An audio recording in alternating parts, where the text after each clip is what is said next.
You're listening to episode 309 of the Membership Guys podcast, and I've got a bit of good news and a bit of bad news.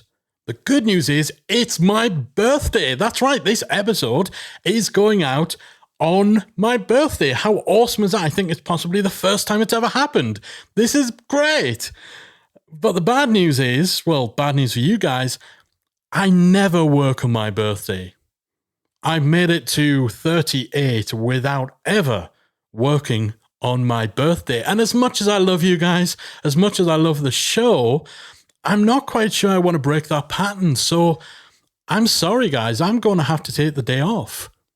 I don't know what that means for the show, but I guess we're going to find out. But for now, I'm heading off because there's a birthday cake literally with my name on it. You're listening to the Membership Guys podcast, bringing you proven, practical tips and advice from the leading experts on growing a successful membership business each and every week. And now, here's your host, Mike Morrison. Okay, so he wasn't kidding. He's actually gone. So I guess that means you're stuck with me for this episode then. And for those of you who don't know me, I'm Callie, other half of the Membership Guys, and apparently the one who picks up the slack. Now, while Mike is dropping by with great membership tips and tactics for you every week, you may not know that once a year I do a deep dive podcast series myself with some of our Academy members, and we go behind the scenes of their membership journeys, exploring the highs, the lows, why they started a membership, what they offer, how they get and retain members, all that good, juicy stuff. It's one of my absolute favourite things to do because I don't know about you, but I love to hear about other people's journeys. So all of that's to say, as Mike's decided to take this week off, I guess I'm going to share some insights from my guests of last season with you.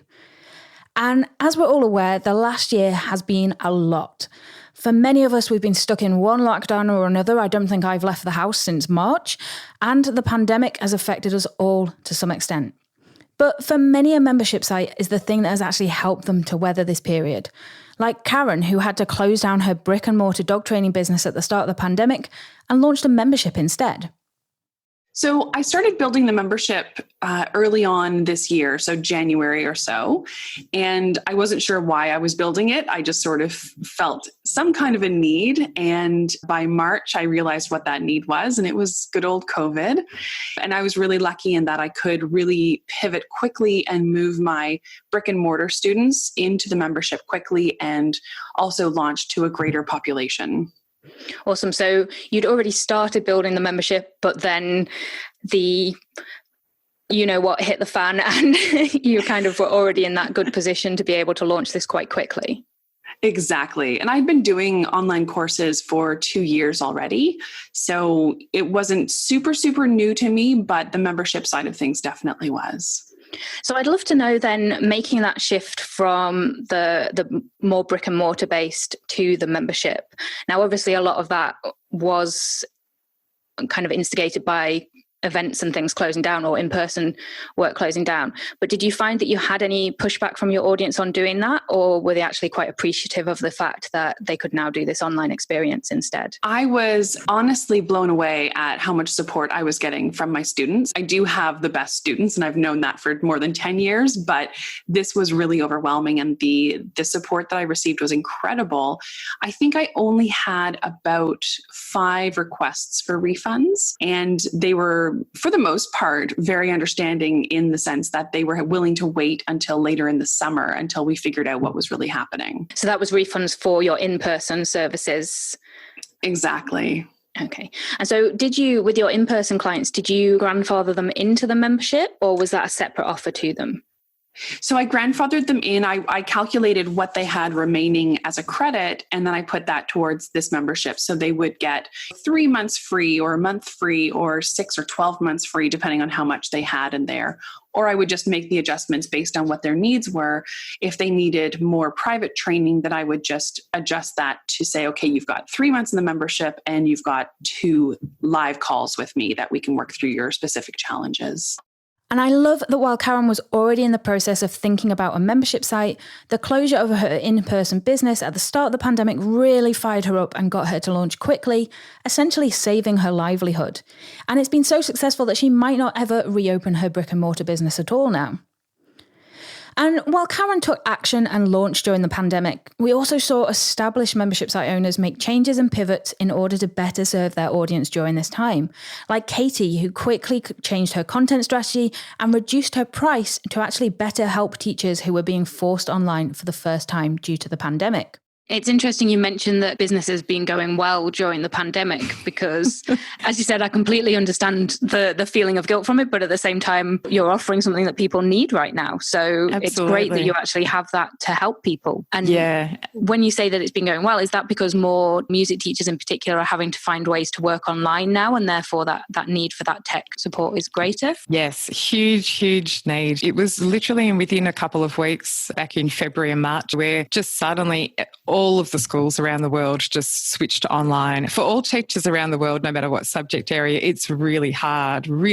But for the music teachers, there are extra challenges just because of what they're teaching. And at that time, I had to pivot instantly. I was in the middle of actually getting together a course which I was about to launch. When all of this happened, I thought that is so far down the priority list, and I just pivoted to doing some emergency webinars. I ran one webinar which had a big turnout to it, and it was about school closures, what to do in this school closure situation and how to pivot to online teaching. And the teachers just had to have such a learning curve with how to use Zoom, how to use Google Meet, how does this work? Can we all sing and play together online at the same time around the world? No, it is not possible. You need to refocus, you need to think of other things. So you have to think of other ways to approach their teaching essentially. And I think that from a business point of view, that got a lot of attention and goodwill from everybody because I was offering so much content for free, and it just continued from there. And this was a win-win as Katie got to help so many people throughout the year, enabling those teachers to succeed in difficult circumstances, but at the same time enabling her to double her own membership and success as well. So that was a great result for everybody. And of course, 2020 wasn't just about the pandemic. There were a lot of other important issues brought to light too, particularly with racism and the need for more diversity in business. And for my guest Carol, whose membership focus is entirely on helping businesses with diversity, this was a time where she was able to create great impact. Even here in the UK, this is much more of a prominent topic in people's minds these days as well. So I'd imagine that obviously, whilst you don't necessarily want to capitalize on what's happening at the moment, you've got those resources, you've got that expertise and that membership there. So actually the fact that you can reach out to CEOs and you already have this information that people are looking for right now is a great thing, I think. Yeah. And there are lots of ways to approach it. You're correct, Callie, in saying I don't want to merchandise what's happening. But I had begun Zoom tutorial programs in April because of the economy and because I thought D&I was going to be somewhat of a dormant topic at that time. The Zoom tutorials took off. So I'm very busy in that area. And people know that I've been in the D&I space for a long time. So when this happened on Memorial Day here in the United States with George Floyd and things started blowing up, then my phone started blowing up. So it is an interesting combination of the skill set that I'm using in the technology arena. I've been using Zoom for almost 5 years. I have the equipment for a number of reasons. I've been doing online coaching for a number of years. So that was a natural space for me to walk into. But then when this happened, and what I'm seeing taking place, and with the phone ringing, I'm dealing with inquiries all the time now. I have a duty to come into this space and to speak truth, because there's some things I'm very critical of, even in the D&I space, that relate to my members and relate to the botched job that we've done for decades with this topic. So the membership site now is more important than ever because of the times that we're living in. So takeaway one then is really just how beneficial a membership can be in times of change and turmoil, not just for the membership site owner themselves, but for the people that they actually provide help and support for as well. Memberships are game changers at the best of times, and in 2020, they prove that even more. Something else that became apparent from my guests, though, was just how many different ways there are to run a membership site, and that there isn't a one-size-fits-all approach or formula. My guest coach, Pamela, in particular, discussed how she moved from a more traditional content and community style membership model to a high-level coaching model, enabling her to provide a more intimate and in-depth experience for her members.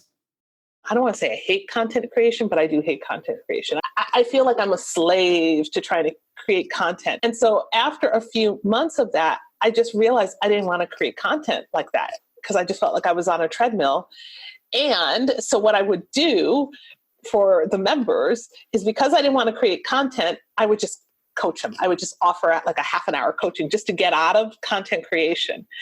And then what I realized is that is what they were getting the results from, was the coaching. And that, the content was important, but the coaching was really essential.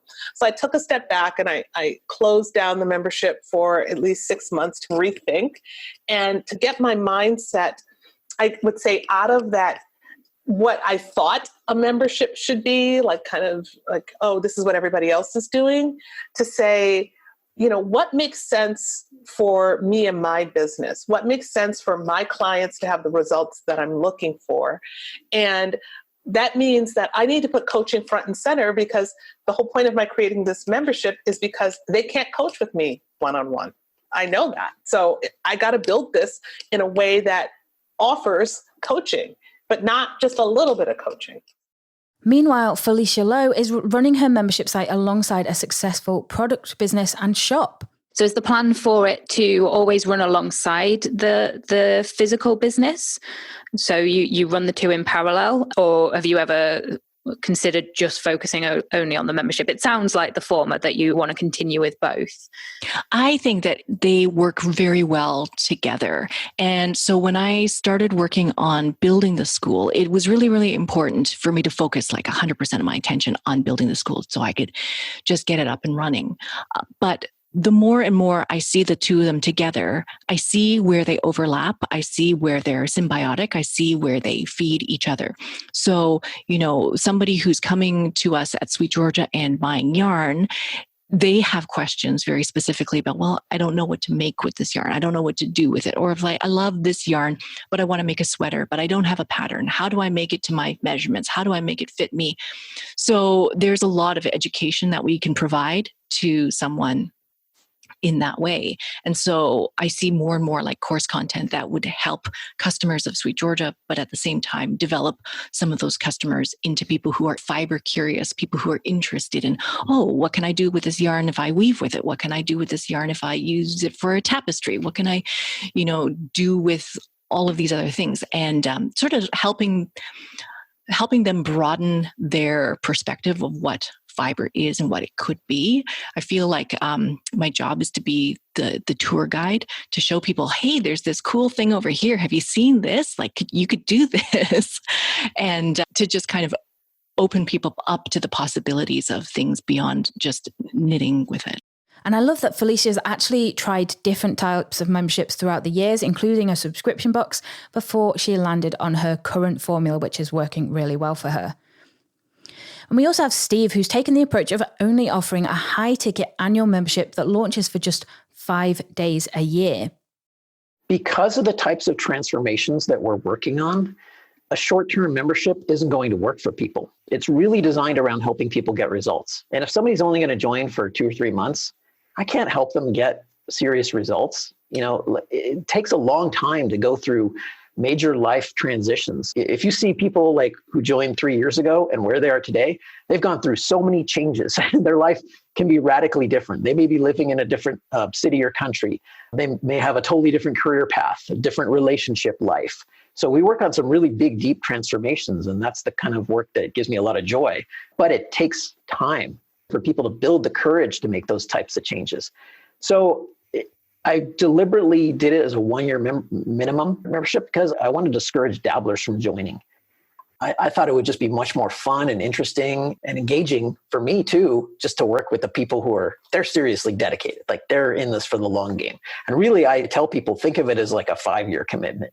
You only have to renew on an annual basis, but if you're going to go in with this type of community, it's better if you're really all in and you start thinking, okay, let me invest in this for the next 5 years and see where it'll take me, because then you're going to get better results. So Steve is doing great things with his membership, even though most people wouldn't necessarily consider it a traditional membership model. So takeaway 2 then is that there's no membership model out there for everyone. And actually, if you look beyond just a standard monthly training membership, we've seen people creating all kinds of different approaches based on how they want their business to run and what best serves their members, from low-cost communities to high-ticket coaching. Everything is possible with a membership model if you focus on what is going to serve you and your members. But more than anything, the reason I and my guests love running a membership is that it allows you to create the life you want to lead, with more freedom, flexibility, and fulfillment than ever before. For Marisha, it's enabled her to create a business that accommodates her health issues, provides her with a good income, and helps her serve thousands of other speech practitioners. Overall, then, what impact would you say having the membership has had for your life and your business so far? Huge impact. Like I mentioned before, just with the different health issues I've had, it's been amazing to be able to run the membership and have the flexibility to take a slower week if I need to. I definitely put in, like in the very beginning, I would work like 100-hour weeks, and that wasn't uncommon when I clocked that many hours. And so it's just cool that I feel like I put in the time and the work then. And so I kind of get to reap the benefits of it now and just have more flexibility and freedom. It also just is, I don't know, it's just really fulfilling to be able to do this. I remember having a conversation with my dad when I was in high school, because I was in a cool program where I got to take some graphic design courses and psychology. And I really admired my teachers. And so I was saying, I want to be like a teacher and graphic designer and do research. And I listed off all of these random things that I wanted to do. And then just a couple years ago, I was thinking back to that conversation and I was like, wait, that's what I'm doing now. I get to do graphic design and educational content and all of that. So it's just really cool to see. And it feels kind of like it happened on accident, but yeah, it's like my dream job. Well, for Trish, a membership has not only been life-changing for her and her family, but it's also enabled her to have a greater impact and reach more people by creating a more affordable option for her audience. It has changed my business. It has given me core confidence in my business. I mean, really in what I know I can make my business, what I know is possible. And you guys have shown me that. And also I think what gives me that courage is like, oh, when I have a question, I don't have to figure it out on my own. I now have people. I now have a community of the Academy that I can go ask. I can go ask you. Like, that has been life-changing for me. So knowing that I can grow my business this way, but also, so it's the excitement of what I can be able to provide for my family. We really enjoy international travel, even with young kids, and that's really important to us. And so the whole goal is to be able to be location independent and to retire my husband. And I do believe that I can retire him. So kind of formulating that game plan. And then also, I think for me, it's the deep soul stuff of knowing I am offering people something that everybody can afford. It breaks my heart when people are, well, I wish I could get help, but I can't. Or people who want to go get therapy, but they're like, but I don't have insurance. Or in the States, we have insurance problems. Other people might not, but that's some messed up systems. So there's so many people that want to do something, want help, want change, want support, or just a cheerleader. And they've been marginalized so much because of a financial situation. So the joy I have, I feel like my business actually serves the world because I made something affordable that most people that typically would be very high priced. For Warwick, while starting a membership site wasn't easy, especially when he left a 6-figure salary to do so, he's happier and more fulfilled than ever. I don't work for anybody else. I quit my job, my big corporate job, 6-figure job in July last year, and my income has fallen by like 90%. So, it's been a massive challenge for me to get through, particularly right now. But I feel more invigorated and more energized and more excited about life and my business and the difference I'm making than I ever have in my entire life. I just feel like I'm making a really big difference to people, and it's making me just really, really motivated. So from a mental state and from a happiness point of view, it's like a 180 from my previous life. So that's that. From a financial point of view, got some income. Like, it's okay. I'm getting a decent amount of money, not huge, but listen, it pays for rent and it pays for food, and it attracts other business like coaching clients and bits and pieces here and there. So between all of that, I'm getting an income. And I feel a bit like, if you can sell it to 10 people, you can sell it to 100,000 people. You know what I mean? Like, if this is a global business, I've got people from all over the world. There's billions of people in the world. There are millions and millions of account managers in the world. I've proven it's worthwhile. I've proven I can keep members. They're not dropping off like flies. I have good engagement. I've got a solid business model. It's just now executing it. So it's all validation. You're like, okay, that idea works. People want it. I'm making a difference. I can make money at this and live my passion. All of those things are amazing.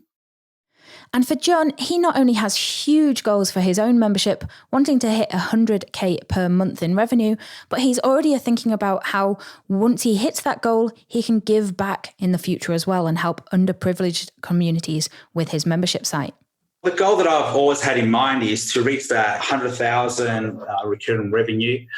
And I know I'll reach it. It's just a matter of time. So that's where I want to go to. And the next goal after that, I don't know. It's if I get there, I'll be like, okay, what's next? 10,000 members? I don't know. I've been thinking about maybe selling the academy if someone wants to buy it and then do something different, because I know teaching English in Spain is a massive market and I'll probably want to get into that. And also, the next step is helping people who are in need, like in third world countries who don't have access to Excel. I want to give those courses for free. So I want to find a way for people like them, unfortunate enough to have access to Excel, because I know if they can learn Excel, then it'll give them more opportunities in life. And sometimes it really is just all about being able to relax and spend time with your family without having to worry about money. Something that Warren has been able to achieve, making more money with less income streams and without spending all of his time working and away from his young family. There was a time I was working like 12 hours a day. I was teaching locally. I teach in-home piano and was teaching like 6-7 students a day. Then after that, I'd go to band rehearsal. Then I'll have a gig in another state. I'll have to drive 2-3 hours.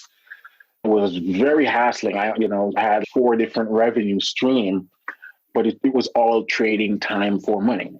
And so once the membership grew to the level where I was like, I don't need to be doing any of this anymore.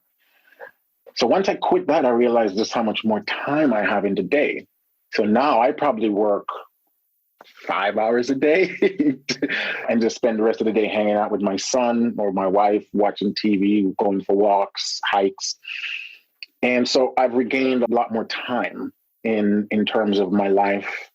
And I realized that I'm offering a lot more value to thousands of people around the world. I'm really able to take people from point A to point B, which is a fulfilling feeling to know that I can be changing so many lives across the world while only working a few hours a day. So those are some huge impacts. So now I don't do anything else besides the business, the membership, because my son was born last July. So I wanted to spend like the first 4 months just not even working really. So the only thing I sort of do right now is the church.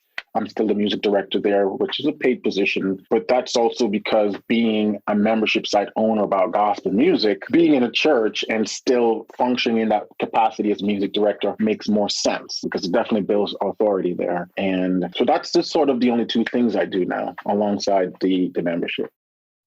I really do love what memberships make possible. And I love the ability for a membership to give you whatever you want, whether you want a lifestyle business that gives you a little bit of extra money each month, or whether you're like John and you want to hit 100K per month and have that 7-8 figure business that helps you to then help others.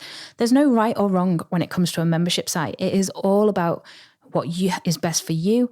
And as I mentioned before, for your members as well. And this is one of the things I love exploring in my Behind the Membership podcast, because everybody has such a different story. So each of my guests, not just on season 4, but on all of the episodes so far, have their own reasons for choosing a membership model. And while they'll all tell you it's not always easy, the freedom, flexibility, fulfillment it can bring makes it more than worth it. I hope you've enjoyed kind of hearing a little bit of snippets from the podcast today. And if you want to hear more from the people that I've shared clips from with you today, then head on over to behindthemembership.com to listen to all of the current episodes, or you can head to themembershipguys.com/309 to find the links specifically to the people mentioned here. And also make sure to subscribe to Behind the Membership on your podcast app, as our new season is starting next Thursday, the 17th of June, and I'd love to have you listen. And I suppose that's... All right. I know I said I was going to take the day off, and I know I've never worked on my birthday, but I've also never missed an episode of the Membership Guys podcast, and I feel bad by depriving you of another fantastic episode. I mean, I've received so many great gifts that made me think, how bad would it be for me to deny you all the gift of another great episode from me for the Membership Guys podcast? So, okay, let's do this. Let's record episode 309. Callie, can you hang on? Why are you even in the podcast studio anyway? Don't worry about it. What do you mean, don't worry about it? Hang on. Why is the recording light on? Don't worry about it. Have you just taken over my podcast? Don't worry about it. I can neither confirm nor deny. All right, so now I see it. You planned this out. It's taken 309 episodes, but you finally attempted to usurp me. You've lured me out of the room with cake, and so while I've been devouring cake, you've just taken over the show, right? You've eaten all the cake already, haven't you? Don't worry about it. Right, let's end it there then. Okay, it seems like I'm not needed.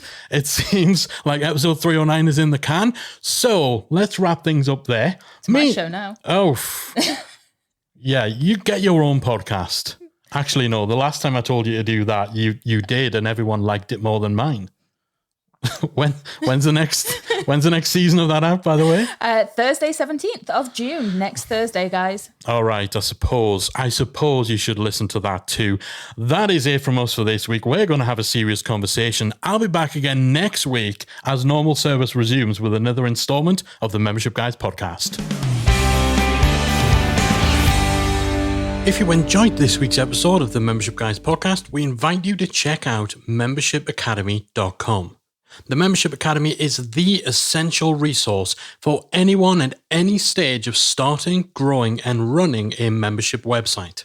Whether you're still trying to figure out what your idea is going to be, or whether your website's already up and running and you're just looking for ways to grow it and attract new members, then the Membership Academy can help you to get to the next level. With our extensive course library, step-by-step membership roadmap, exclusive member-only discount perks and tools, as well as our supportive, active community that will help you along the way with feedback, encouragement, and advice, the Membership Academy is the perfect place to be for anyone looking to start, manage, and grow a successful membership business. Check it out at membershipacademy.com.